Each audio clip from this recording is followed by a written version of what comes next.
Amici bellini, voi dovete capire una cosa, vedete il basso dietro? E dovete capire questo, che io sono mancato, la live ovviamente è mancata e me ne dispiaccio, ed ho veramente venia, ma ovviamente la musica e quindi il lavoro, bisogna rispettarlo. Ho fatto una serata, la chiamo sempre serata, anche se era di pomeriggio, dalle 4 alle 7 in un locale nel West Village e poi dalle 8 alle 11 in un altro locale downtown. E fin qui ci siamo. Però io cosa faccio? Io adesso torno a casa, ho parcheggiato, torno a casa, mi riascolto le parole di Spalletti del post partita, mi segno tutte le cose che mi devo segnare e le analizziamo punto per punto, perché io godo come un dannato, perché Spalletti è un top player. I rumori. Proprio cominciamo. È un martedì pazzesco. Rumori incredibili, rumori. Allora, il primo rigore chi lo tira? Insigne. Esatto. Sì. Il secondo rigore? Lorenzo. Benissimo. Il terzo? Il capitano. Esatto. Poi nel caso dovesse esserci il quarto rigore, chi lo tira? Il numero 24. Bene. Scusate, no, sto spremendo un po' di limoni perché a me piace, insomma, bisogna idratarsi, l'idratazione è importante, però mi piace una fettina di limone nel bicchiere d'acqua prima di andare a dormire, che poi se hai bevuto un pochino di Arcor, quello è l'Arcor, è importante idratarsi perché così. Benvenuto MM, molti nuovi iscritti perché la partita è stata di quelle importanti e insomma io spremo i limoni perché molti limoni se li devono mangiare quelli che stavano lì aggufati sotto nei commenti, hashtag aggufati, tutto attaccato con 2G e basta, con 2G. E andiamo a parlare di queste parole di Spalletti perché io veramente i like di questo video non me li prendo io, vi dico la verità. Questi sono like che lasciate se vi siete resi conto di quanto Spalletti sia un top assoluto. Io voglio spiegarvi una cosa importante subito. Spalletti è un top player, punto. Non c'è altro, è un top coach, cioè non c'è discussione su questo. Ha fatto un percorso su di sé, è migliorato, è cresciuto tantissimo rispetto allo Spalletti. Adesso conosciamo lo Spalletti nostro, non è lo Spalletti delle altre squadre e va benissimo. Poi, come tutti i top player, a partire da Messi, Ronaldo, Lewandowski, eccetera, eccetera, Holland, i nuovi, Mbappé, eccetera, eccetera, i top player sbagliano la gara, sbagliano la scelta, sbagliano un dribbling, si mangiano un gol, lo fanno tutti e arriveranno i momenti in cui Spalletti farà degli errori e noi li analizzeremo proprio con serenità, va benissimo, però ad oggi io vi dico che Spalletti è un top player assoluto e faccio i complimenti a lui, faccio i complimenti a De Laurentiis per la scelta e faccio i complimenti ai giocatori che hanno capito e si sono messi a disposizione dell'allenatore per fare quello che stanno facendo oggi. Questo è un video di godimento assoluto, senza parlare né di scudetto né delle vittorie consecutive, è il video del godimento assoluto. Andiamo a vedere le parole di Spalletti perché me le devo segnare, non mi devo dimenticare niente. Lasciate il like per lui, non per me, per lui. Allora, amici bellini, io se mi dimentico qualcosa, come al solito, se mi perdo qualcosa per strada, voi me lo fate sapere nei commenti. Cercherò di recuperare tutti i commenti che avete lasciato sulla reaction, siete straordinari, cerchiamo di andare live oggi. Più tardi esce il video di approfondimento tattico, tutte le cose belline, e se questo video dura 45 minuti non fa niente, perché io li faccio anche più per me, perché serve per me. Io quando faccio un video memorizzo, I store le informazioni nella mia memoria e cerco poi di ricordarmele per futura memoria perché è importante. Citazione velocissima sulla l'intervista ad Osimhen, una cosa che mi piace sottolineare tra le varie cose banali, of course, ma dice of course I was nervous. È chiaro che mi stavo innervosendo perché quando la partita si mette in un certo modo, quello è proprio bambino, è proprio un bambino che diventa un bambino frustrato, che vuole segnare, vuole sbloccarla e si vede questi 4-5 avversari addosso che lo picchiano continuamente e quindi è stato ottimo ottimo il lavoro della squadra a tranquillizzarlo e a calmarlo, e poi gli dice io sapevo che quella palla sarebbe arrivata lì e quindi l'ho anticipata. Straordinarissimo Osimhen. Ma passiamo subito a Spalletti.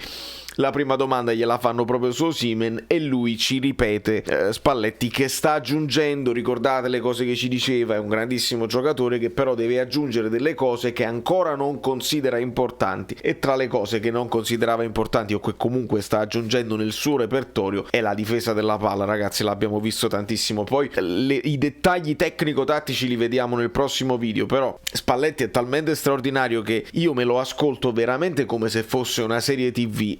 C'è una nuova intervista di Spalletti, benissimo, è una puntata che uno si ascolta con goduria, non perché lui dice le cose che vi ho anticipato io, assolutamente, ma perché le dice bene, perché te le spiega bene, perché ti fa capire più calcio, perché ti dà delle conferme del lavoro che poi si trasforma in risultato sul campo. Al di là del risultato calcistico, il risultato del lavoro, tu vedi il miglioramento dei giocatori, è una cosa straordinaria. Dice, vi sembrava che a un certo punto era impossibile vincere questa partita? Spalletti dice, impossibile direi di no, perché noi ce le abbiamo tante soluzioni e le stiamo dimostrando, è una volta in velocità, è una volta di testa, perché di testa il Napoli non segnava tanto, e una volta può essere uno schema su calcio di punizione, una volta un affondo, e una volta invece, questa volta noi ci siamo arrivati col fraseggio, un po' come il gol contro il Leicester, che ci stava mancando da un po', e questa è una caratteristica delle squadre di Spalletti. Io me la ricordo la Roma, che non sapevi mai quando tirano, se la passano un'altra volta e arrivavano in porta col pallone, veramente straordinario. E poi ci ricorda, contro Juric è sempre una battaglia, cosa che vi abbiamo detto prima, che ci ha poi detto anche Spalletti e che ci è stata confermata sul campo e non avevamo dubbi.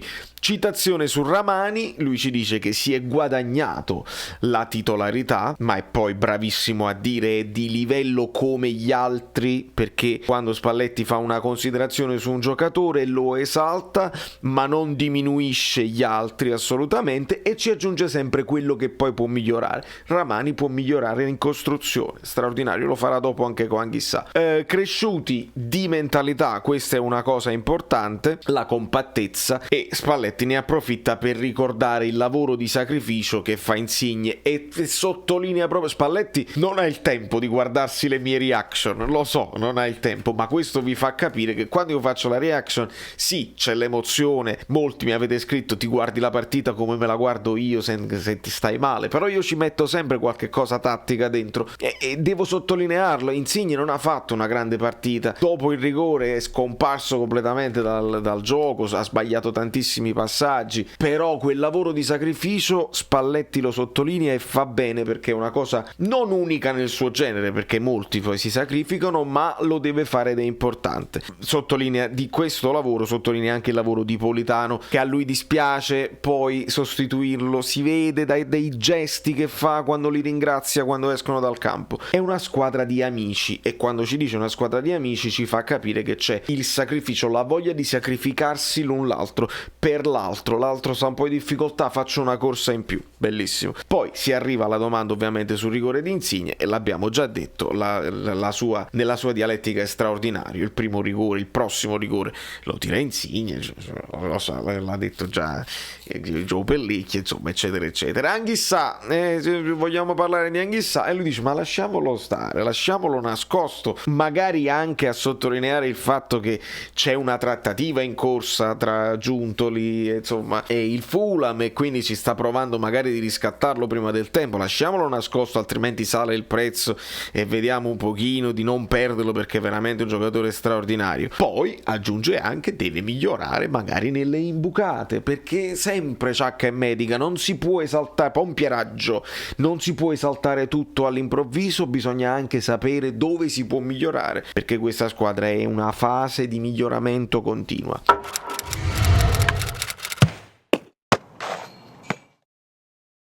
Poi io qua me lo tolgo uno sfizio perché sto facendo dei complimenti tutti meritati, straordinari a Spalletti. Aspettiamo i primi errori, glieli sottolineeremo, non mi interessa, lo perdonerò sempre per quello che ci sta insegnando e facendo vedere. Ma poi dice è un bravo ragazzo, e non c'è dubbio, le partite si vincono con i bravi ragazzi. Te lo contesto, Spalletti, non tutte le partite si vincono con i bravi ragazzi, servono giocatori che hanno cazzimma, perché ti è andata bene, ci è andata bene, ma in questa partita qui serve la cazzimma esagerata. Poi ti devi confrontare con gli arbitri, che tu non fai fallo e ti ammoniscono lo stesso, oppure gli altri ti mazzoleano per tutta la partita e i cartellini arrivano nel secondo tempo, così. Quindi i bravi ragazzi non lo so se è così che si vincono le partite, però insomma, questo ci abbiamo, e a me fa anche piacere che siano così, al di là del risultato. Il sacrificio di tutti, che si continua a sottolineare, ma non è una vittoria sporca, dice Spalletti a Swok. Poi bello anche il siparietto con i complimenti a Swok. Non è una vittoria sporca, e Swok fa bene poi a ripetere no, è una partita sporca, perché ovviamente Juric te la sporca la partita, ed è bravissimo Spalletti a sottolineare la partita. Vittoria non è sporca, ma la partita è sporca perché Juric insegna alle proprie squadre prima la botta e poi la palla, perché sono dei picchiatori e non c'è niente da dire al riguardo. Prima una bella botta e poi se prendono pure la palla va bene. E poi è bravo Spalletti a citare lui il pubblico, perché se voi gli fate la domanda ma quanto ti piace l'entusiasmo dei tifosi del Napoli? Banale, e se la porta nella banalità. Invece se non glielo chiedete, cari giornalisti napoletani, è lui che trova il modo di citare il pubblico, perché ci sarebbe dispiaciuto tantissimo con tutta questa massa di pubblico che comunque ha partecipato. Io ho avuto la conferma dall'amico Angioletto che è andato allo stadio. Insomma, non essendoci gli ultra, quelli che ci stanno facendo di tutto per sostenere la squadra. C'è stato, mi hanno detto, nel momento di difficoltà del Napoli un pochino di silenzio. E il pubblico che non è ultra non è abituato proprio a spingere fino alla fine, al di là di come sta andando la partita, però si stanno impegnando, e Spalletti dice ci sarebbe dispiaciuto tantissimo lasciarli con l'amaro in bocca. Straordinario. Dopodiché in conferenza, questa intervista da Zon, credo, così, in conferenza dice il Torino vi ha dato fastidio perché ma tutte le partite sono un po' così. Dopodiché si analizzano le caratteristiche del Torino, che sappiamo, visto anche il suo allenatore, sono quelle lì, e tu devi avere la maturità di adattarti alle caratteristiche del Torino, perché se picchiano e tu vuoi fare solamente il giocoliere non ne esci da questa partita, perché a meno che non sei il Napoli di Sarri dopo 3 anni rodato che fai passaggi a 3000 all'ora e li fai correre a vuoto, non siamo ancora così. E comunque il calcio si è evoluto, perché l'Italia ha imparato anche grazie a Sarri a conoscere il tiki-taka, sanno come pressarti meglio, quindi non si può fare così. Allora ti devi adattare, devi sapere che puoi fare la pallata su Osimhen e solo su Osimhen la puoi fare quella pallata, e poi devi anche partecipare alla battaglia. Se c'è da fare un contrasto devi contrastare, devi andare più duro di loro, e questa è stata la cosa che Spalletti ha apprezzato di più e che io ho apprezzato di più di questa partita, che è stata una partita vera, ma la analizziamo nel prossimo video. La prossima partita è la partita con la Roma, è una partita interessante. Spalletti si fa la risata, mi piace l'aggettivo interessante, e ci ripete una cosa importante. Guarda caso, qual è il titolo della mia reaction? Contro tutto e tutti. Perché? Perché Spalletti si ricorda, dice tu più vinci e più motivi gli altri, ma non solo, Spalletti ce lo fa capire, non solo il prossimo avversario, ma tutti gli altri, perché se noi dobbiamo spremere i limoni TVB, il Napoli giocava solo lui a mezzogiorno, o sbaglio, ieri che era martedì. Tutti i tifosi d'Italia contro il Napoli, anche perché gioca contro una squadra piccola che non dà fastidio a nessuno, i tifosi del Milan, i tifosi della Roma, i tifosi della Juventus, i tifosi dell'Inter, i tifosi della Lazio, dell'Atalanta, del Sassuolo, tutti quanti, e poi il Napoli scivola, quindi più vinci, bene, la maturità, il fatto di essere consapevoli della propria forza, ma stai motivando le squadre che ti verranno a prendere e anche i corrispondenti tifosi, ovviamente, tutti contro quindi, e tutti gli altri e tutte le altre squadre. Poi dicono Osimhen è il leader di questa squadra, ma assolutamente no, chi l'ha fatta sta domanda? Osimhen non è assolutamente il leader di questa squadra, è un leader tecnico, nel senso che ti fa la differenza e non c'è dubbio, ma è un ragazzino ed è bravissimo Spalletti ancora una volta a spiegare, attenzione, non è il leader della squadra, è un giocatore forte, ci sono i leader silenziosi e Spalletti ci dice con un leader non vai da nessuna parte, ne servono tantissimi di leader nella squadra e ci sono quelli silenziosi. Io poi ho un'idea specifica dei leader silenziosi e ne parliamo nel prossimo video o nella live, ve lo fate sapere voi nei commenti. Ed è bellissimo che ci cita proprio il colpo di petto che io vi ho detto nella reaction, mannaggia, ma allora Spalletti veramente, magari non ha tempo lui, però il figlio Chicco Spalletti, si vede le nostre reaction sicuramente. Ciao Chicco, sei simpatico e ti ringrazio. E poi ne approfitta per citare Lozano, non fanno a tempo a fargliela la domanda su Lozano, ma è, indovinate, bravissimo Spalletti a citare Lozano e a dire a me è dispiaciuto, ha fatto benissimo quelle cose che doveva fare, l'ho inserito per avere qualcosa in più e poi l'ho dovuto togliere. La faccia di Lozano, poi ne parliamo nel prossimo video, ma la faccia di Lozano ovviamente è brutta, ma Spalletti spegne sul nascere tutte le possibili polemiche perché io in quel momento devo fare quello che devo fare e poi ne parliamo, voglio godere, posso godere 45 minuti di video, ve lo vedete, non fa niente, godo io da solo, va benissimo, non c'è nessun problema. E cita anche Elmas, perché Elmas fa tutte le cose che deve fare, ci mette tanto entusiasmo, tanta corsa, il sacrificio che un giocatore tecnico non sempre ci mette, veramente rincorre tutti gli avversari. Dopodiché arriva ancora la domanda su Insigne, la sostituzione, e Spalletti riprende il discorso di Lozano, lo estende ad Insigne e dice ovviamente a me dispiaceva sostituirlo, come vi ho detto dentro la reaction che se lo sostituisce lo perdiamo, ma Spalletti tiene due cocomeri così perché deve vincere la partita e in quel momento Insigne l'avevamo perso tecnicamente, devo vincere la partita, metto Elmas e metto Mertens al posto di Ziri. Sì, Insigne fa la reazione che deve fare da giocatore che ci tiene tantissimo e che stava tutto arrangiato, va benissimo, lui poi ci parla e poi lo sottolinea nella conferenza a caldo, dice il prossimo rigore lo tira lui, ma che deve dimostrare più? Insigne ha fatto già tutto quello che doveva fare. E poi devo avere come allenatore anche rispetto della panchina, perché in panchina c'è uno che magari, un Elmas, magari si sta guardando Insigne che sbaglia tutti i passaggi e si chiede ma Insigne è intoccabile? No, questa è la cosa straordinaria di quest'anno.